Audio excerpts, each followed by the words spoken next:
My name is Ehsan. I'm the director of product at Lifeform right now, which is a small startup, about 13 people. We've raised about $7 million, about to launch our first product. So I'll be talking a little about that. And actually what Jenna and Bea both talked about sort of gives a good background about some of the topics I'll be talking about. So that was great. But previously, my background, I actually did a bachelor's in material science first, before I really knew what design was. As I learned more about that, I did an MFA industrial design, which is like physical product design. And I've sort of since transitioned to being at the intersection of digital and physical product design. A little more on the digital side because that's a little bit more where more of the time is needed nowadays, particularly in San Francisco. So that's where I find myself. But in the past, I've worked on everything from how do you increase access to prosthetic care, to like working on really deep product design theory and mindsets, to working on a Kickstarter product, to I helped redesign how a call center worked. Most recently, I was in Boston working at Formlabs, which is a 3D printer company. People know that originally started on Kickstarter. Is probably one of the more interesting companies to come out of a Kickstarter. They're about 6 years running, 350, 400 people now. Sort of one of the Kickstarter success stories. So like I said, right now I'm at Lifeform, which is a projected AR startup. So it's a new kind of AR that isn't talked about too much, where you're experiencing a form of augmented reality without a headset or phone or any display medium between you.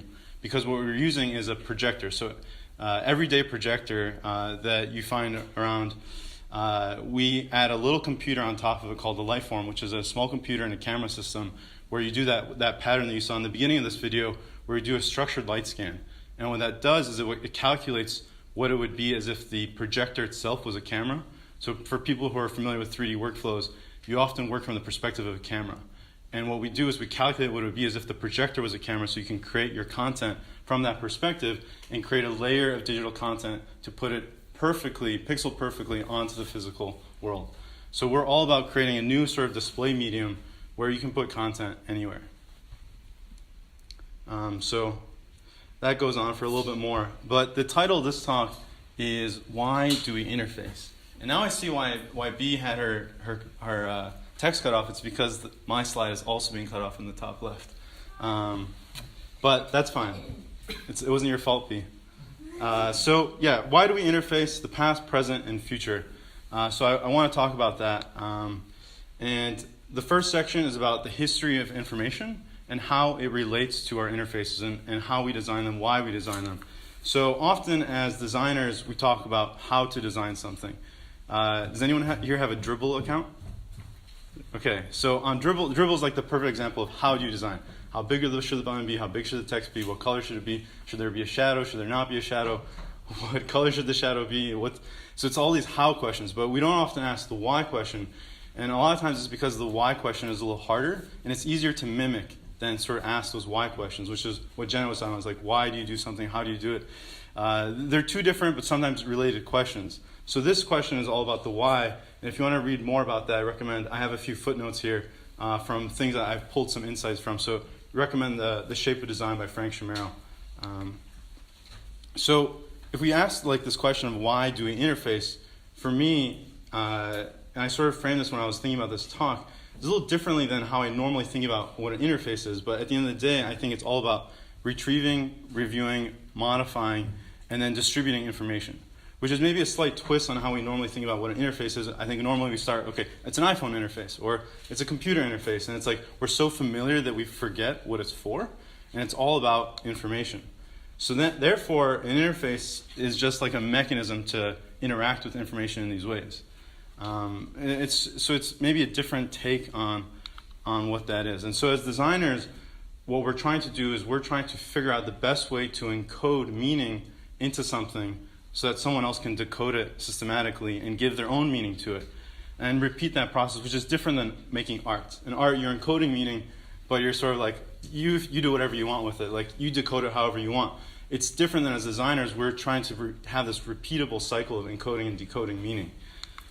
So looking a little bit at the history of information, like I said we want to do, I'll go through this really quickly.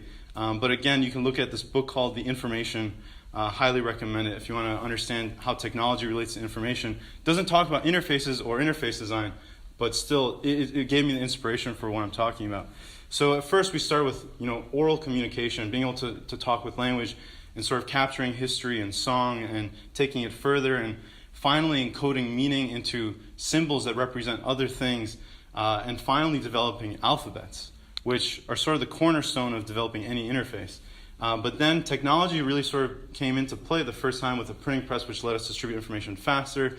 And the book talks about how people would show up to telegraph offices trying to send food to loved ones because they didn't understand what the technology was or how it worked. And so they just thought they could send things somewhere else, not realizing what it actually meant, what is being sent, and how it's being sent. And so now we find ourselves like technology is moving so much faster, and sort of that same confusion that happened on the telegraph is just happening on many more fronts for us because everything is moving so much faster. So it's a little more confusing for everyone. And so one of the things I like to think about is like, why was the graphical user interface more popular or more useful than what came before it? A lot of times I think people like to say, oh, it's prettier or easier to understand. But I think it's a little different than that. If we think about information again, it's that the first version, information is only encoded via language. And so things can be very precise, but some things can also be very complicated, and you have to know how to navigate the system. But in the graphical user interface, like information is encoded in many more ways. So it's encoded with language, visuals, symbolism, hierarchy, and context. And so the interface itself shows you how to use it. And it can show you so much more richer information than the first version can show. And so like asking this question of why, we can start to answer on how. So this takes me to the second part of the talk, design as dance. This is my favorite slide in the presentation. I think like my favorite gift that I found so far, found it the other day.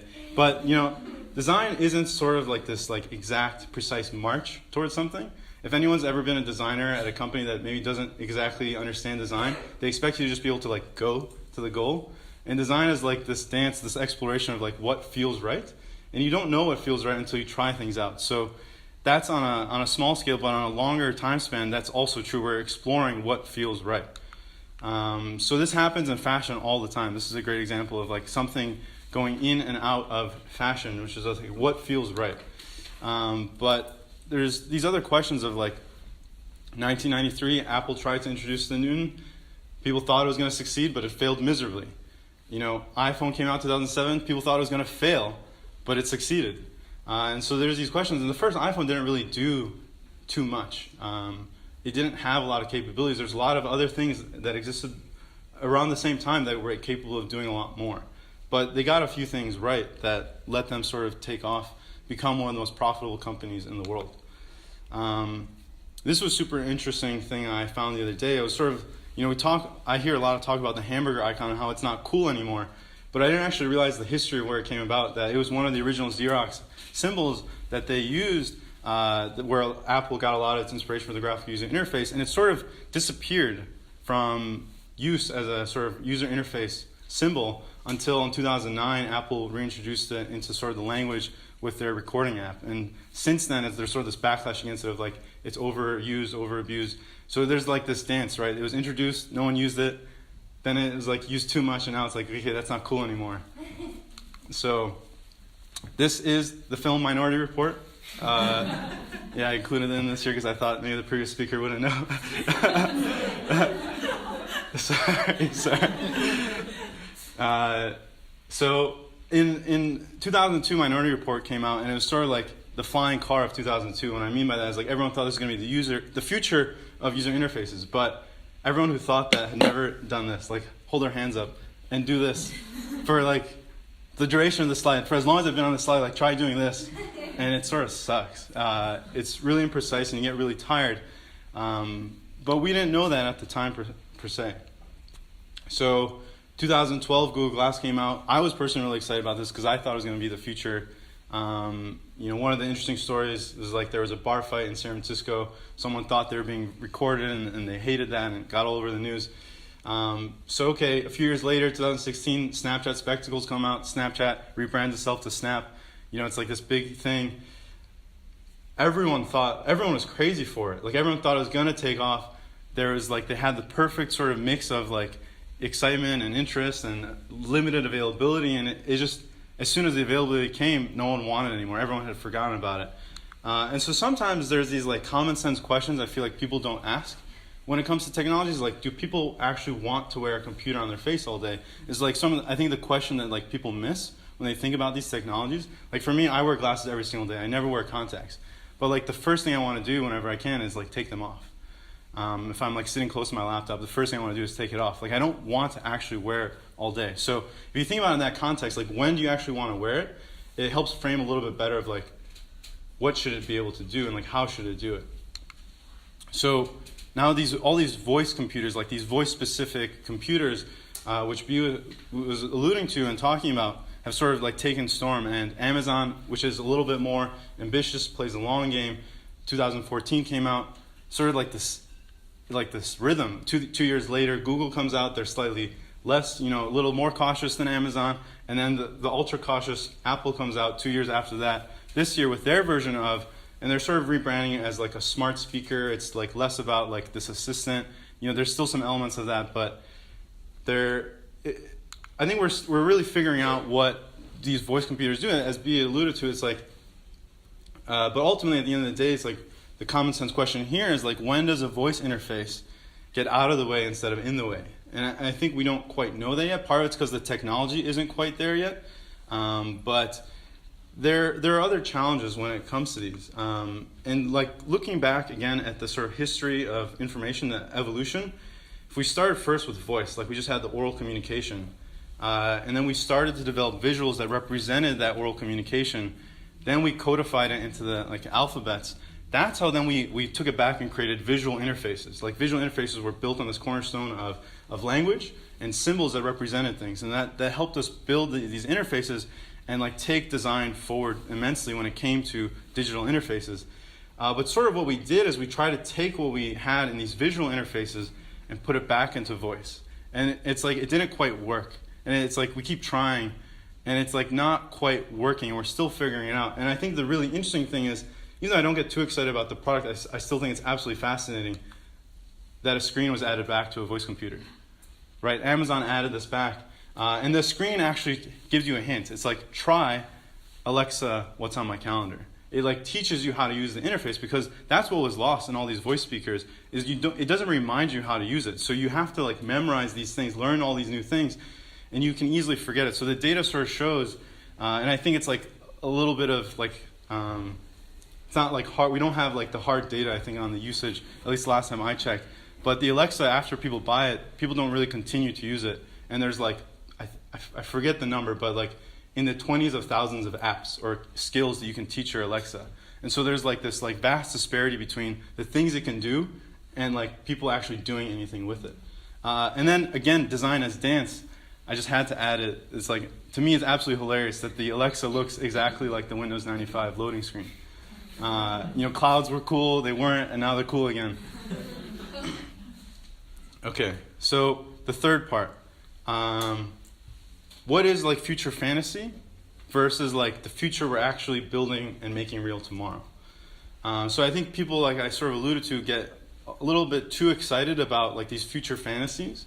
And I think VR and AR are sort of in the space similar with voice computing. And I think some of it is fantasy and some of it is real tomorrow. Two hilarious gifts. Like VR as a whole, like there's deep research in like how do you make sure someone that uses VR doesn't get sick? Because ultimately you're tricking the senses and confusing the body, and the body gets sick. And there's a lot of examples of people getting absolutely terrified when they use VR. But you sort of isolate yourself, you go in this world, and it's absolutely fucking amazing. Like if you have not tried VR, like you are missing out on something. It is absolutely amazing, but is it really ready yet? Like, is the VR we have today the future? I don't think so.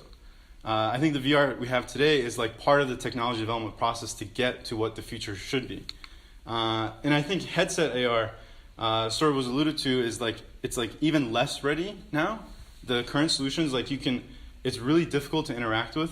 This is like a little Snapchat recording of me and the same shirt, of course, trying to figure out how to use it, and I couldn't use it, and like you can barely see out of it. So the common sense question here is like, is the technology practical and approachable today for what you're trying to do with it?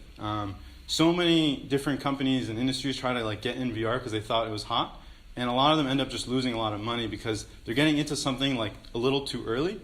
Not that, so like there's a balance, right? Like you want to advance these industries and these technologies and these solutions and push the design forward. But I feel like people forget that they have to balance it with like, it's still in development. So with Lifeform, we're all about a bit of a different question. It's like, how do we get technology out of the way of interfacing with information? Which is a bit of a different question. And we're early. Like I said, we don't even have our product out yet. But we did a little partnership with a coffee shop near us called Viva La Tarte in Soma, where we did a projected AR menu as art. So it's a display that is art. It's for a coffee shop that would not want TVs in their space. It would be absolutely the wrong thing to have in their space. And so the project brief was to make this an art piece and provide useful information there. So this is actually pulled from the master's thesis of the co-founder of Lifeform, Brett Jones, that shows you sort of this understanding of the image most on the left, the teapot, is if you imagine that is the physical 3D world. And when you look at it from a projector all the way on the right, ultimately what you do is you get just a 2D view of the 3D world when you look at it from a camera. So again, for people who are familiar with 3D modeling software or Unity, ultimately what you do a lot of times is you work from a perspective of a camera. So when you're working with a projector, you're taking the 3D world and making it into sort of a 2D way of looking at it.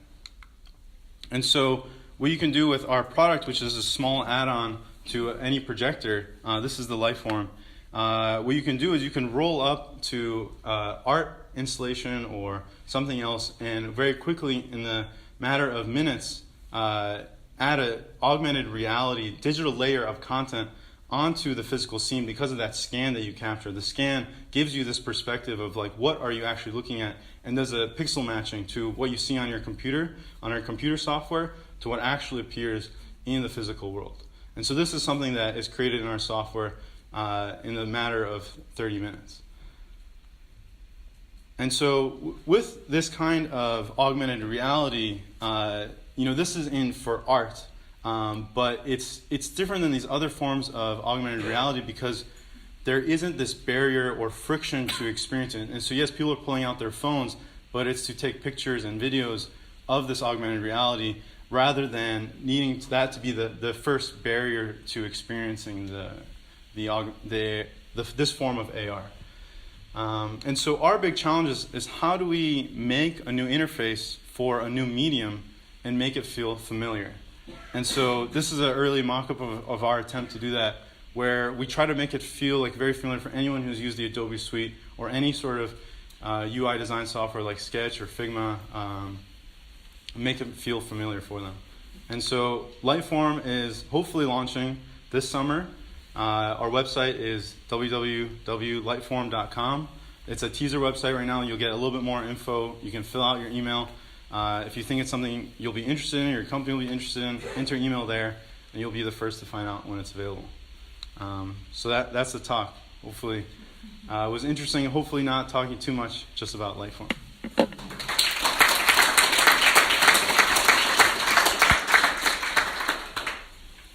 Thanks. Yeah. Yeah, so you brought up IBM and the whole GUI interface. So that came out like in the early 80s. Is there any reason why nothing's kind of succeeded that since? Like, what's the next element interface for computer? Mine's still screen and mouse. Right. I know there has been a few kind of things being done, but they've never really taken off. And it's just and pieces and stuff. So.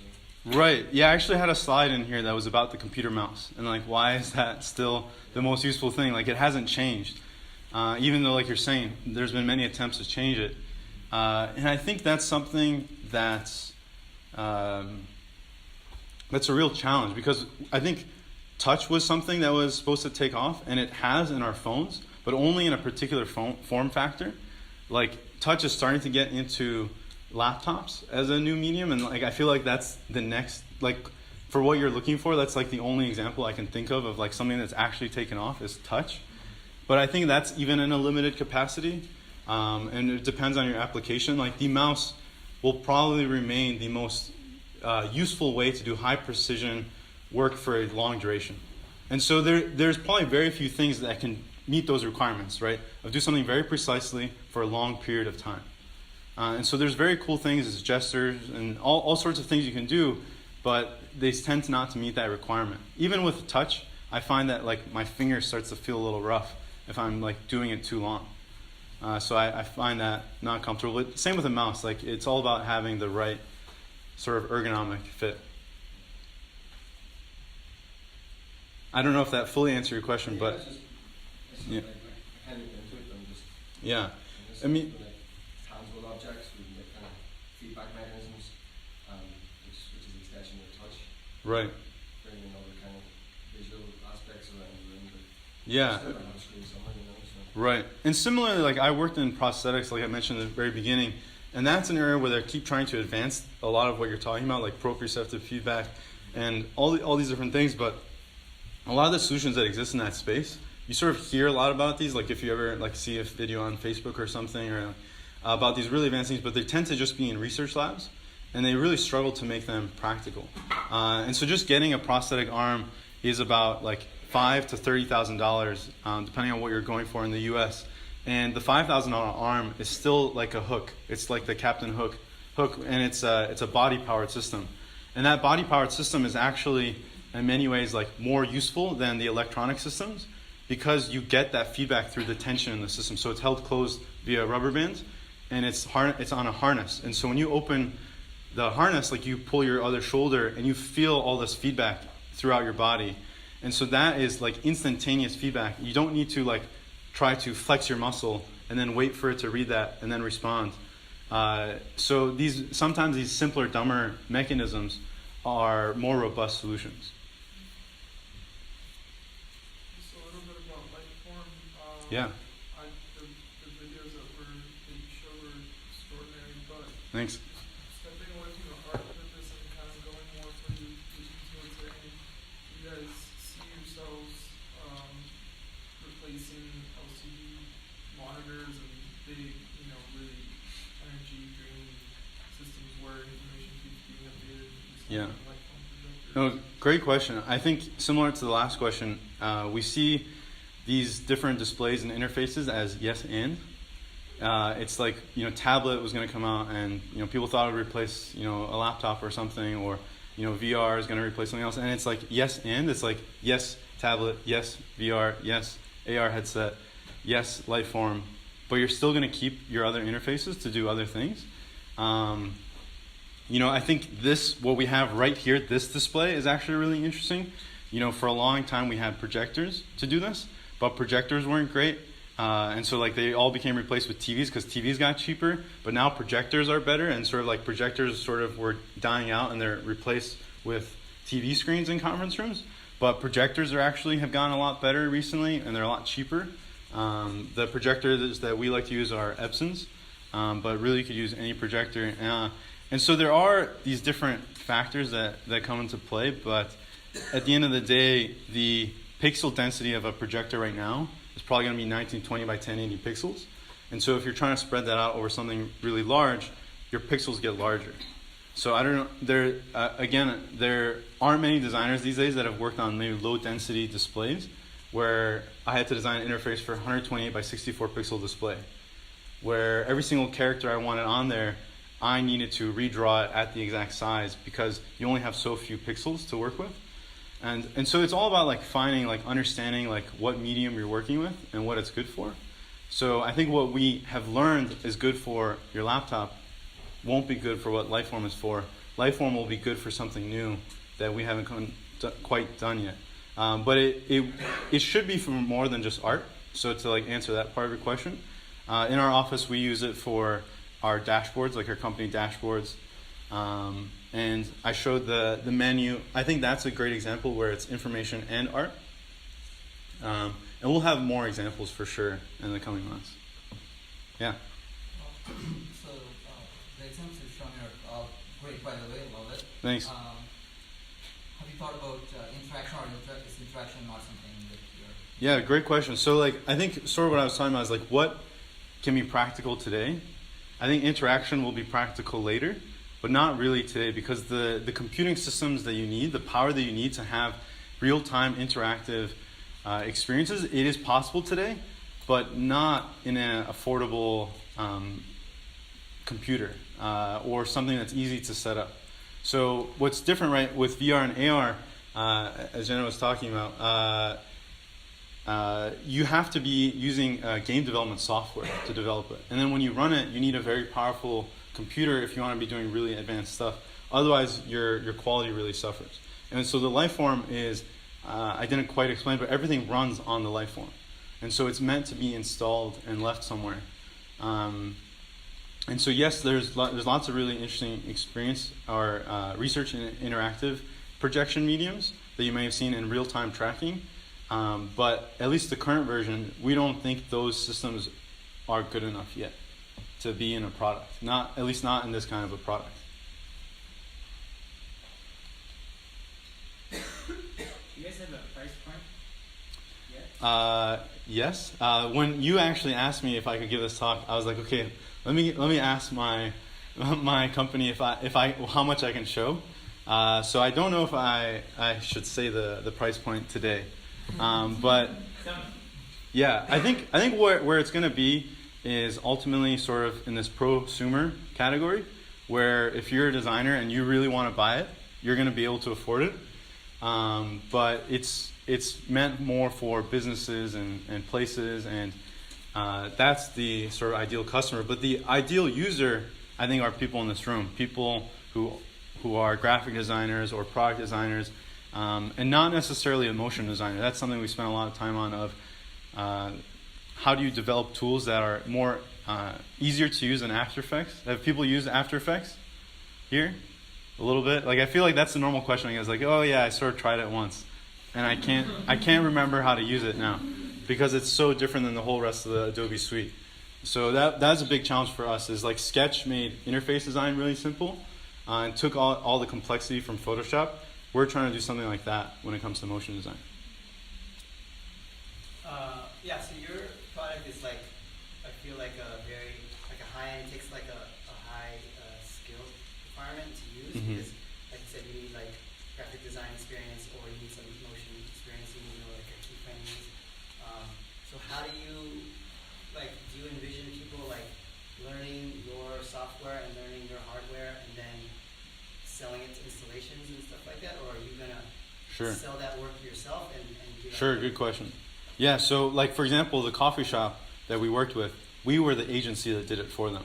So the coffee shop itself probably wouldn't do it in this example, but an agency would do it for them. And typically, a lot of spaces are designed by agencies, and so that's what we're expecting, is that the agencies pick up that skill set of using our technology and provide that as a service to other companies, not that we would provide the service. So then you have to train some designers to use it. Yeah. Yeah, and so we have two completely different users, right? Like we have the content creator users, and then we have everyone else that experiences it. And so this is like a different interface for all the people that are just observers. And so like in the theme of the talk, like what's future interface? I think that's really sort of the message here, is like the future interface can be something that is maybe different than your personal interface. This is it's instantaneously shared interface that's immediately accessible by everyone in this space. I think like phone AR is one of the coolest kinds of AR. I sort of forgot to mention in the talk, but like Snapchat and Instagram, and they're social, but like it's only for you. Like only you are seeing it, and like then you send it, and each person sees it one at a time. And VR is sort of similar. Like each person only sees it one at a time, and so that's why this is different. Those are maybe each level of like complexity that goes into entering that technology, or like even just putting on the headset, like you get more immersed, but you're more isolated from the world, and it's less shareable instantaneously. Can Lifeform basically project on a dynamic object, or is it only static objects? Yeah, that was a bit of the question before, and so it should be for a static object. There are definitely projected AR, projection mapping is the term that's used, or spatial augmented reality. There's like a lot of different terms for it. that do have the capability of projecting on moving things. But now you get into systems that are, 100,000, 200,000 and more to have these complicated tracking systems. But I think the technology will get cheaper for those things. But yeah, definitely not in this.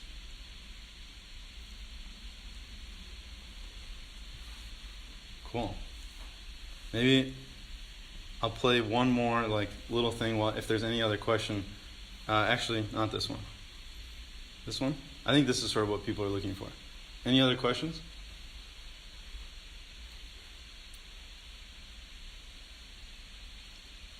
Okay, maybe I'll narrate a little bit. But you sort of saw this in a little bit in the other videos, but essentially what it's doing is it is calculating what it would be for the projector to be a camera and allow you to augment that with our software. And so you connect the Lightform over HDMI to any projector and use that as a light source, and the Lightform drives it along with your laptop to do the content creation. So once you do the content creation on your laptop, you close that, put it away, and the Lightform runs it. I think that was the end of the video. Maybe I didn't grab the full version. It happened before. I have more videos. It'll just keep going. But I think I went over my time probably. Alex, you're in charge. Should I play another video? No, we're good. Thank you very much. Yeah.